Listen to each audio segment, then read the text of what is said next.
Hello dear aspirants, આપ સર્વેનું અમારી YouTube channel game changing સાયકોલોજીમાં હાર્દિક સ્વાગત છે.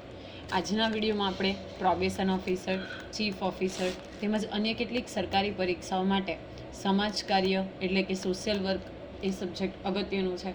સાથે સાથે જે વિદ્યાર્થીઓ બેચરલ ઇન સોશિયલ વર્ક અને માસ્ટર ઇન સોશિયલ વર્ક સાથે સંકળાયેલા છે તો એમને માટે પણ આ વિડીયોઝ જે છે ખૂબ અગત્યના છે.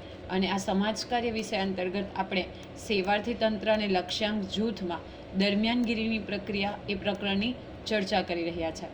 અગાઉના વિડીયોમાં આપણે જોયું હતું કે સેવાર્થી તંત્ર અને લક્ષ્યાંક જૂથમાં દરમિયાનગીરીની પ્રક્રિયાનું મહત્ત્વ શું છે. સાથે સાથે આપણે જ્યારે સેવાર્થી અને કાર્યકરના સંબંધની વાત કરીએ છીએ તો એ પરિપ્રેક્ષ્યમાં કેટલા ઘટકો હોય છે અને શા માટે એ અગત્યનું છે, તો એ વિશેની ડિટેલ ચર્ચા આપણે અગાઉના વિડીયોમાં કરી હતી. હવે આજના વિડીયોમાં આપણે સતત મૂલ્યાંકન અને મનોસામાજિક નિદાન એ શું છે તો એના વિશે ડિટેલમાં અભ્યાસ કરવાના છીએ. મૂલ્યાંકન અંતર્ગત કાર્યકર્તા સેવાર્થીની સમસ્યા, તેના સામાજિક વાતાવરણ, તેનું વ્યક્તિત્વ, તેની પરિવર્તન અને સમાયોજન સંબંધિત ક્ષમતાઓ વગેરે જેવી બાબતોનું વિશ્લેષણ અને મૂલ્યાંકન કરવામાં આવે છે. જો બેઝિકલી આપણે જ્યારે કાર્યકર્તા અને સેવાર્થીના સંબંધની વાત કરીએ તો એ મૂલ્યાંકન જ્યારે કરવામાં આવે, એનું ઇવેલ્યુએશન કરવામાં આવે ત્યારે સામાજિક જે તે સમસ્યા સાથે સંકળાયેલા એના સામાજિક વાતાવરણ, એનું વ્યક્તિત્વ એટલે કે પર્સનાલિટી, પરિવર્તન એટલે કે કયા પ્રકારના ચેન્જીસ આવે છે એ, સાથે સાથે એડજસ્ટમેન્ટ રિલેટેડ જે કોઈ સ્કિલ્સ છે, એબિલિટીઝ છે, આ બધી બાબતોનું વિશ્લેષણ કરવામાં આવે છે અને તેનું ઇવેલ્યુએશન એટલે કે મૂલ્યાંકન કરવામાં આવે છે. તો બેઝિકલી કઈ વસ્તુ, તો સામાજિક વાતાવરણ, જે તે વ્યક્તિ એટલે કે સેવાર્થીનું વ્યક્તિત્વ, એનું પરિવર્તન એટલે કે ચેન્જીસ, સમાયોજન સંબંધિત ક્ષમતાઓ એટલે કે એડજસ્ટમેન્ટ રિલેટેડ જે પણ એબિલિટીઝ છે, તો આ બધી વસ્તુઓનું મૂલ્યાંકન કરવામાં આવે છે. સમસ્યાનું મૂલ્યાંકન કરતી વખતે કાર્યકર્તા જુએ છે કે કઈ કઈ વસ્તુઓ મૂલ્યાંકન કરતી વખતે ધ્યાનમાં રાખવામાં આવે છે. તો સેવાર્થીની વર્તમાન સમસ્યા શું છે? સૌપ્રથમ તો છે કે એની પ્રેઝન્ટમાં કયા પ્રોબ્લેમ્સ છે, કઈ સમસ્યાથી એ પીડિત છે, તો એની વર્તમાન સમસ્યા વિશે મૂલ્યાંકન કરવામાં આવે છે. પછી નેક્સ્ટ છે ક્યારથી તે સેવાર્થી આ સમસ્યાથી પીડિત છે. કોઈક સેવાર્થી છે એ પર્ટિક્યુલર સમસ્યાથી પીડિત છે તો એ ક્યારથી, કેટલા સમયથી એ સમસ્યાથી ગ્રસ્ત છે, એ સમસ્યાથી પીડાય છે, તો એનો અભ્યાસ કરવામાં આવે છે. શું આ પ્રકારની સમસ્યા પહેલાં પણ તેના જીવનમાં આવી હતી, એનો અભ્યાસ કરવામાં આવે છે. કે જે કોઈક સમસ્યાથી વ્યક્તિ પીડાય છે તો એ સમસ્યા પહેલાં પણ એણે ફીલ કરી છે, અનુભવી છે કે કેમ, તે અંગેનું મૂલ્યાંકન કરવામાં આવે છે. નેક્સ્ટ છે સમસ્યાના નિરાકરણ માટે સેવાર્થીએ શું કર્યું છે, એનું નિવારણ કરવા, એનું નિરાકરણ કરવા, એને સોર્ટ આઉટ કરવા, સોલ્વ કરવા, એ સેવાર્થીએ શું કાર્ય કર્યું છે, કઈ એફર્ટ કર્યા છે, કયા એફર્ટ્સ કર્યા છે, સ્ટેપ્સ લીધા છે, તો એ બધી વસ્તુ પણ મૂલ્યાંકન કરવામાં આવે છે. નેક્સ્ટ, તેને એના પ્રયત્નોમાં ક્યાં સુધી સફળતા મળી છે. માનો કે કોઈ સેવાર્થીએ કોઈ પર્ટિક્યુલર સ્ટેપ લીધા છે તો એ જે સ્ટેપ્સ લીધા છે અથવા તો જે સ્ટ્રેટજી યુઝ કરી છે તો એને કારણે એણે જે પ્રયત્નો કર્યા એમાં કેટલા હદ સુધી, કેટલા એક્સટેન્ડ સુધી એ સફળ થયા છે, તો એ વિશેનું મૂલ્યાંકન કરવામાં આવે છે. નેક્સ્ટ, સમસ્યાને નિવારવા કયા પ્રકારના સાધનોની આવશ્યકતા છે. સમસ્યા છે તો એ સાધનોને એ સમસ્યાને નિવારણ કરવા માટે, એને સોલ્વ કરવા માટે કયા પ્રકારના સાધનો, ટૂલ્સ, ઇક્વિપમેન્ટ્સની રિક્વાયરમેન્ટ છે, તો એનું પણ મૂલ્યાંકન કરવામાં આવે છે, એટલે કે ઓબ્ઝર્વેશન કરવામાં આવે છે.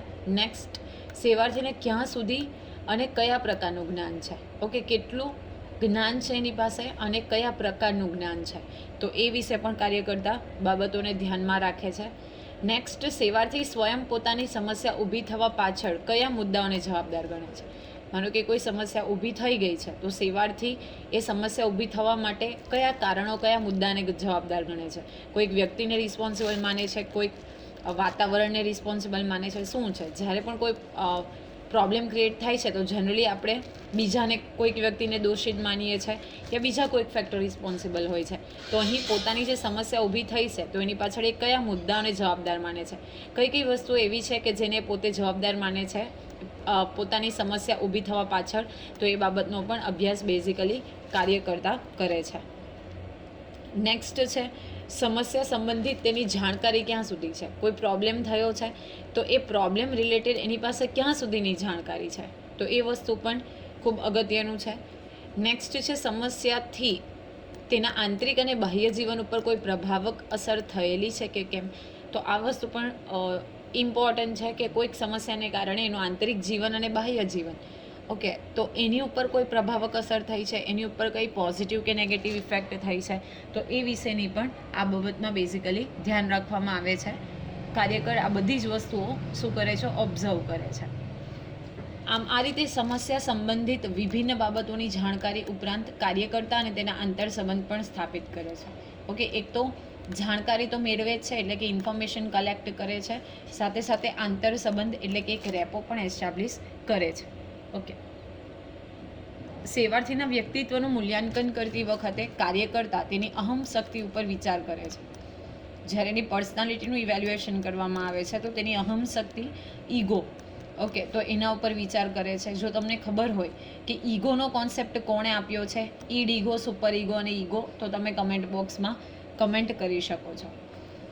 ઓકે, એક અગત્યનો સવાલ છે મનોવિજ્ઞાનની દૃષ્ટિએ, ઘણી બધી વખત કોમ્પિટિટિવ એક્ઝામમાં પણ પૂછાયેલો છે. ઈડ ઈગો અને સુપર ઈગો એ કોન્સેપ્ટ કોણે આપ્યો છે? તો જે વિદ્યાર્થીઓને ખબર હોય એ કમેન્ટ કરજો, જેથી કરીને જે વિદ્યાર્થીઓના સાચા જવાબ હશે તો આવનારા વિડીયોમાં આપણે એ વિદ્યાર્થીઓને મેન્શન કરીશું વિડીયોની અંદર. તે સેવાર્થીનો બાહ્ય દેખાવ, તેના કપડાં, વાતચીત કરવાની રીત, તેના સંબંધ સ્થાપનની ક્ષમતા ઉપર વિચાર કરે છે. તો બેઝિકલી આપણે જ્યારે વ્યક્તિત્વનું મૂલ્યાંકન કરીએ છીએ એટલે કે પર્સનાલિટીને ઇવેલ્યુએટ કરીએ છીએ તો એનો બાહ્ય દેખાવ, ઓકે, એનો આઉટલુક કેવું છે, એના કપડાં, એટાયર કેવા છે, એની વાતચીત કરવાની રીત, the way he or she talks, તો એ બધી વસ્તુઓ, અને સંબંધ સ્થાપનની ક્ષમતા કેવી, કેટલી હદે એ કોઈ પણ રિલેશન છે એસ્ટાબ્લિશ કરી શકે છે, તો એની ઉપર વિચાર કરવામાં આવે છે. આ બધી બાબતોની સાથે સેવાર્થીના વ્યક્તિગત જીવનના અનુભવો તથા કાર્યો અને તેનો વર્તમાન કાર્ય સાથેનો સંબંધ તથા તેની નિર્ણય કરવાની રીત ઉપર પણ વિચાર કરે છે. આ બધી વસ્તુઓ તો જુએ જ છે. અહમ શક્તિ એટલે કે ઈગો, ઓકે, એનો બાહ્ય દેખાવ, એના કપડાં, વાતચીત કરવાની રીત, સંબંધ સ્થાપનની ક્ષમતા, સાથે સાથે એના જીવનના અનુભવો તથા તેના કાર્યો, કયા કયા કાર્યો કર્યા છે, તો એ બધી વસ્તુઓ, વર્તમાન કાર્ય સાથે એનો કઈ રીતે કનેક્શન છે, તો આ બધી વસ્તુઓ ઉપર પણ તે વિચાર કરે છે. સમસ્યાના કારણે સેવાર્થી પર પડનાર આંતરિક અને બાહ્ય અસરોનો પણ અભ્યાસ કરવામાં આવે છે. આપણે અગાઉ જોયું કે જે આંતરિક અને બાહ્ય અસર થાય છે, માનો કે આંતરિક એટલે કોઈ ફિઝિકલ પ્રોબ્લેમ ક્રિએટ થતા હોય, ઓકે, બાહ્ય અસર એટલે કે એનું જે બિહેવિયર છે બીજા લોકો સાથે, તો એ બધી વસ્તુઓનો પણ શું કરવામાં આવે છે, અહીંયા ડિટેલમાં અભ્યાસ કરવામાં આવે છે. કાર્યકર્તા તથા સંસ્થાની પાસેથી સેવાર્થી શું આશા રાખે છે? હવે સીધી વસ્તુ છે કે સેવાર્થી જ્યારે કાર્યકર્તા પાસે આવે છે અથવા તો જે તે સંસ્થા પાસે આવે છે તો એની એક્સપેક્ટેશન શું છે, આ આશાઓની ક્યાં સુધી પૂર્તિ થઈ શકે એમ છે. ઓકે, માની લો કે કોઈક એક ઇન્સ્ટિટ્યુશન છે જે હેલ્પ કરે છે, પરંતુ કોઈક વ્યક્તિ છે એ પર્ટિક્યુલર રોગથી પીડિત છે અને એની મદદ પણ કરવામાં આવે છે, પણ એ માટે જરૂરી જે ડાયગ્નોસ્ટિક્સ છે અથવા તો જે ટૂલ્સ છે, ઇક્વિપમેન્ટ્સ છે, એ રોગ માટેના જે ટ્રીટમેન્ટ માટેના ટૂલ્સ છે અવેલેબલ નથી, તો ક્યાં સુધી, કયા લેવલ સુધી જે પ્રોબ્લેમ છે એની પૂર્તિ થઈ શકે છે કે કેમ, આ બાબત ઉપર પણ વિચારણા કરવામાં આવે છે. ઓકે, શું આશા છે, શું એક્સપેક્ટેશન છે જે તે સંસ્થા, ઓકે, એ એક્સપેક્ટેશનને કેટલે હદે એટલે અથવા તો જે પ્રોબ્લેમ્સ છે ને કેટલે હદે સોલ્વ કરી શકે છે, તો આ બાબતો ઉપર પણ વિચારણા કરવામાં આવે છે. સેવાર્થીમાં નવીન અને બદલાતી જતી પરિસ્થિતિ સાથે સમાયોજન કરવાની શું ક્ષમતા છે? જે પરિસ્થિતિ બદલાઈ છે એ અને જે નવીન પરિસ્થિતિ છે, ઓકે, ડે ટુ ડે જે ચેન્જીસ આવે છે તો એની સાથે કેટલી હદે સમાયોજન એટલે કે એડજસ્ટમેન્ટ કરી શકે છે, કેટલી હદે કેપેબલ છે એડજસ્ટમેન્ટ કરવા માટે, તો એ વસ્તુઓનો પણ શું કરવામાં આવે છે, વિચાર કરવામાં આવે છે. સેવાથી રક્ષણાત્મક પ્રવૃત્તિઓનો કેટલી હદ સુધી ઉપયોગ કરી શકે છે? ઓકે, રક્ષણાત્મક પોતાની જાતને બચાવવાની જે પ્રવૃત્તિઓ છે, ઓકે, તો એનો કેટલી હદ સુધી ઉપયોગ કરી શકે છે, તો એનો પણ અભ્યાસ કરવામાં આવે છે. અગેન એક ક્વેશ્ચન છે કે બચાવ પ્રયુક્તિઓ મનોવિજ્ઞાનમાં કોણે આપી છે? આપણે વિડીયો વિશે ડિટેલમાં અભ્યાસ કર્યો છે, જેમ કે આપણે જોઈએ તો ક્ષતિપૂર્તિ છે, ઓકે, યૌક્તિકીકરણ છે, તો એ જે બધી પ્રયુક્તિ છે તો બચાવ પ્રયુક્તિના ફાધર તરીકે અથવા તો એ પ્રયુક્તિઓ કોણે આપી છે? અગેન આ ઘણી બધી કોમ્પિટિટિવ એક્ઝામમાં ક્વેશ્ચન પૂછાયો છે. જો તમને ખબર હોય કે બચાવ પ્રયુક્તિઓના ફાધર તરીકે અથવા તો બચાવ પ્રયુક્તિ આપનાર વ્યક્તિ કોણ છે, તો એ વિશે તમે એનું નામ, એ મનોવૈજ્ઞાનિકનું નામ તમે કમેન્ટ કરી શકો છો. કાર્યકર્તા દ્વારા મનાઈ ફરમાવતા તેની શું પ્રતિક્રિયા છે? માનો કે કાર્યકર્તા ના પાડે છે કે આ જે પ્રોબ્લેમ છે એનું સમાધાન નથી, તો ત્યારે એ શું રિએક્શન આપે છે?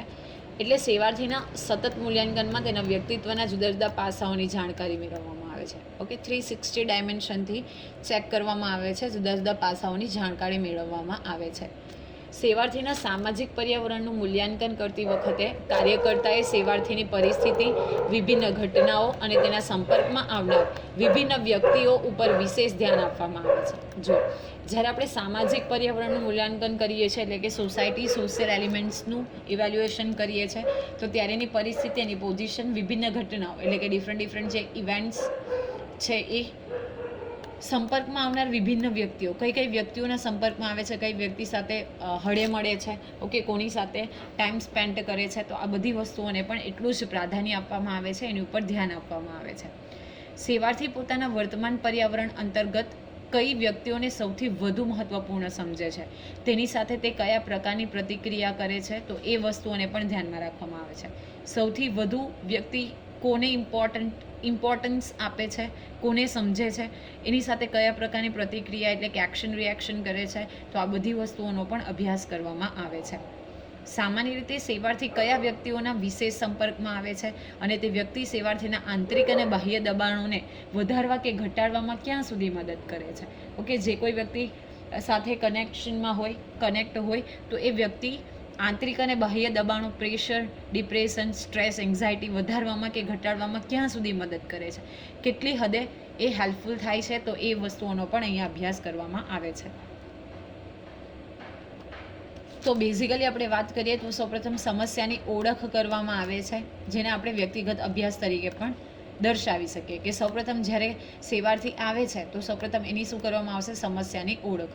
ત્યાર પછીનું સ્ટેપ છે સમસ્યાનું નિદાન કરવામાં આવે. તો આપણે આ જ વિડીયોમાં જોવાના છે કે સમસ્યાના નિદાન માટેની 3 પ્રક્રિયાઓ છે, એટલે 3 રીતો છે. કઈ કઈ છે? તો ગતિશીલ નિદાન, ક્લિનિકલ નિદાન અને કારણાત્મક નિદાન. તો આ જે 3 મેથડ છે એનો આપણે ડિટેલમાં ચેપ્ટરમાં અભ્યાસ કરવાના છીએ. તો નિદાન 3 પ્રકારેથી કરવામાં આવે છે: ગતિશીલ નિદાન, ક્લિનિકલ નિદાન અને કારણાત્મક નિદાન. નેક્સ્ટ સ્ટેપ આવશે સમસ્યાની સારવાર. નિદાન થઈ ગયું પછી આપણે સારવાર કરીશું. જેમ કે ફોર એક્ઝામ્પલ કોઈ પેશન્ટ છે તો એની સમસ્યાની ઓળખ, ફોર એક્ઝામ્પલ આપણે માની લઈએ કે મેલેરિયાથી પીડિત છે, તો સમસ્યાનું નિદાન એટલે કે એનો ડાયગ્નોસ્ટિક રિપોર્ટ કરાવવામાં આવશે. રિપોર્ટ થતાં કન્ફર્મ ખબર પડી જશે કે વ્યક્તિ મેલેરિયાના રોગથી પીડિત છે. પછી આપણે એની સારવાર કરીશું અને અંતે સમાપન, મતલબ કે એ વ્યક્તિ જે છે એ ક્યોર થઈ જશે. તો સમસ્યાની સારવારમાં પણ આપણે વાત કરીએ તો બેઝિકલી 4 વસ્તુ આની સાથે કનેક્ટેડ છે.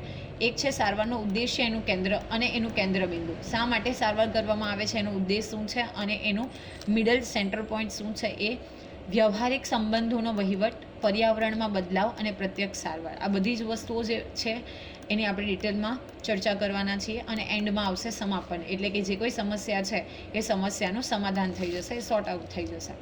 આ મૂલ્યાંકન એ સતત ચાલતી પ્રક્રિયા છે.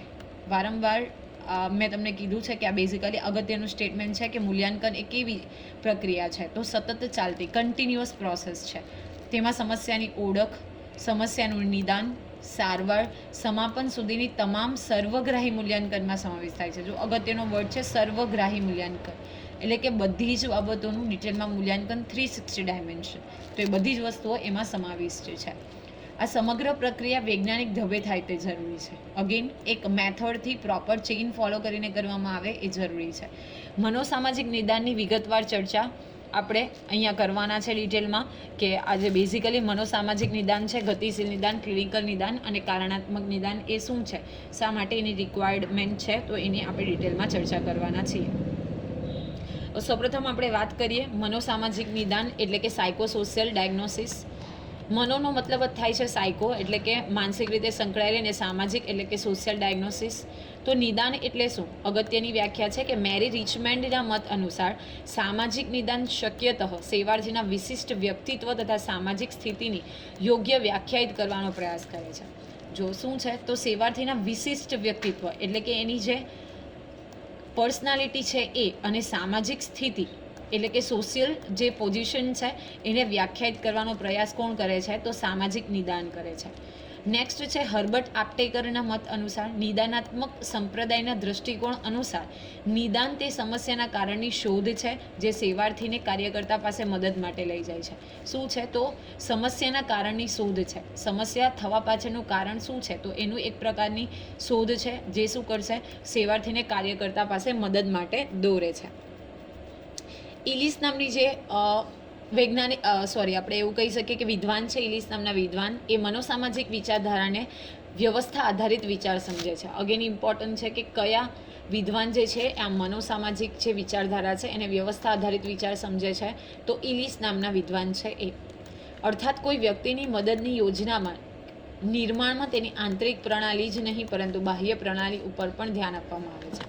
ઓકે, વિચારધારા જે છે વ્યવસ્થા આધારિત વિચારધારા છે જેમાં આંતરિક પ્લસ બાહ્ય પ્રણાલી એ બંને ઉપર ધ્યાન આપવામાં આવે છે. આ વિચારધારામાં માનનારાઓનો એ વિશ્વાસ છે કે કોઈ પણ સમસ્યાના ઉપાય માટે સમસ્યાની સારવાર પહેલાંની સ્થિતિનું યોગ્ય નિદાન આવશ્યક છે. નિદાનના આધાર પર જ સમસ્યા સ્વરૂપની યોગ્ય જાણકારી મળી શકે છે. તો જેઓ આ વ્યવસ્થા આધારિત વિચારધારામાં માને છે તો એમનું માનવું એવું છે કે સમસ્યાની સારવાર પહેલાંની પરિસ્થિતિનું યોગ્ય નિદાન કરવામાં આવે એ ખૂબ આવશ્યક છે. અને તો જ જે સમસ્યાનું સ્વરૂપ છે, મેથડ છે, તો એ અંગે આપણે યોગ્ય જાણકારી મેળવી શકીએ છીએ. એ પણ જાણકારી મળે છે કે સમસ્યા કયા કારણોસર ઊભી થઈ છે અને સમસ્યાના ઉકેલ માટે કયા ક્ષેત્રોમાં પરિવર્તનની જરૂરિયાત છે. ઓકે, અપાર્ટ ફ્રોમ ધેટ એની પણ માહિતી આપણને મળે છે કે એ સમસ્યા કયા કારણથી ઊભી થઈ છે, એની પાછળનું રીઝન શું છે જે સમસ્યા ઊભી થઈ છે એની પાછળ, અને એને સોલ્વ કરવા માટે, એના ઉકેલ માટે કયા કયા ક્ષેત્રોમાં પરિવર્તનની જરૂરિયાત છે. મીન્સ આજે ઇલિસ નામના વિદ્વાન છે એ એવું માને છે કે એક વ્યવસ્થા આધારિત વિચાર પ્રણાલી છે અને એના માટે સમસ્યાના ઉકેલ અને સાથે સાથે કયા ક્ષેત્રમાં પરિવર્તનની જરૂરિયાત છે એ અંગેની યોગ્ય માહિતી આપણને અહીંથી મળે છે. નિદાન એવા મનોવૈજ્ઞાનિક અથવા વ્યક્તિત્વ સંબંધિત કારણો જે સેવાર્થીની મુશ્કેલીઓની સાથે કારણાત્મક સંબંધ રાખે છે તથા સામાજિક અથવા પર્યાવરણાત્મક કારણો જે તેને બનાવી રાખે છે અને બંને સમજવા માટે પ્રયત્ન કરે છે. એક તો વ્યક્તિ સંબંધિત કારણો પણ સમજે છે અને સાથે સાથે પર્યાવરણની સાથે સંકળાયેલા જે રીઝન્સ છે એને પણ સમજવામાં મદદરૂપ થાય છે. નિદાન સેવાર્થીની સમસ્યા તેના વ્યક્તિત્વ તથા વાતાવરણને યોગ્ય રૂપે સમજવા માટે કરવામાં આવતો પ્રયાસ છે. અગેન ઇમ્પોર્ટન્ટ છે કે શા માટે નિદાન કરવામાં આવે છે. તો સેવાર્થીની સમસ્યા, તેના વ્યક્તિત્વ અને વાતાવરણ, 3 ફેક્ટરને યોગ્ય રીતે સમજવા માટે નિદાન છે એ કરવામાં આવે છે. કઈ? તો સેવાર્થીની સમસ્યા, એનું વ્યક્તિત્વ અને વાતાવરણ. નિદાનની પ્રક્રિયામાં સમસ્યા સંબંધિત તથ્યોને એકત્રિત કરવામાં આવે છે. સેવાર્થીની શારીરિક, મનોવૈજ્ઞાનિક તથા સામાજિક કાર્યાત્મકતાનું નિરીક્ષણ અથવા પરીક્ષણ કરવામાં આવે છે. કઈ વસ્તુઓ? તો શારીરિક, મનોવૈજ્ઞાનિક અને સામાજિક કાર્યાત્મકતા, આ ત્રણેયનું નિરીક્ષણ અથવા તો પરીક્ષણ કરવામાં આવે છે. પર્યાવરણ સંબંધિત કારણોને સમસ્યાના સંદર્ભમાં જોવામાં આવે છે તથા સેવાર્થી અને પર્યાવરણ બંનેની સાથે વ્યાખ્યા કરતા સમસ્યા સંબંધિત તારણો તારવવામાં આવે છે. શું કરવામાં આવે છે કે આ પર્યાવરણ સંબંધિત એટલે કે એન્વાયરમેન્ટલ રિલેટેડ જે કોઈ રીઝન્સ છે એ સમસ્યાના સંદર્ભમાં જોવામાં આવે છે અને સેવાર્થી અને સાથે સાથે પર્યાવરણ બંને એકબીજા સાથે કેવી રીતે સંકળાયેલા છે તો એ અંગેના જે સમસ્યા છે તો એ સંબંધિત તારણો તારવવામાં આવે છે. તો આજના વિડીયોમાં આપણે બેઝિકલી વાત કરી કે આ નિદાનાત્મક એટલે કે મનોસામાજિક નિદાન શું છે, સાથે સાથે બેઝિકલી આપણે જોયું કે કોઈ સમસ્યા સંબંધિત ની વાત કરીએ છીએ સમસ્યાની તો સતત મૂલ્યાંકન અને મનોસામાજિક નિદાન માટે કયા જે ટોપિક્સ છે એ ઇમ્પોર્ટન્ટ છે. કઈ 4 ફેક્ટર આવે છે તો સમસ્યાની ઓળખ, સમસ્યાનું નિદાન, સમસ્યાની સારવાર અને સમાપન, અને સાથે સાથે આપણે મનોસામાજિક નિદાનની વાત કરી. તો આશા રાખું છું કે તમને આ વિડીયોમાં સમજ પડી હશે અને જો વિડીયો પસંદ પડે તો લાઇક કરી અને આવા જ વિડીયોની વધુ અપડેટ્સ માટે તમે અમારી યુટ્યુબ ચેનલ ગેમ ચેન્જિંગ સાયકોલોજીને સબસ્ક્રાઈબ પણ કરી શકો છો. Thank you for watching the video. Have a nice day.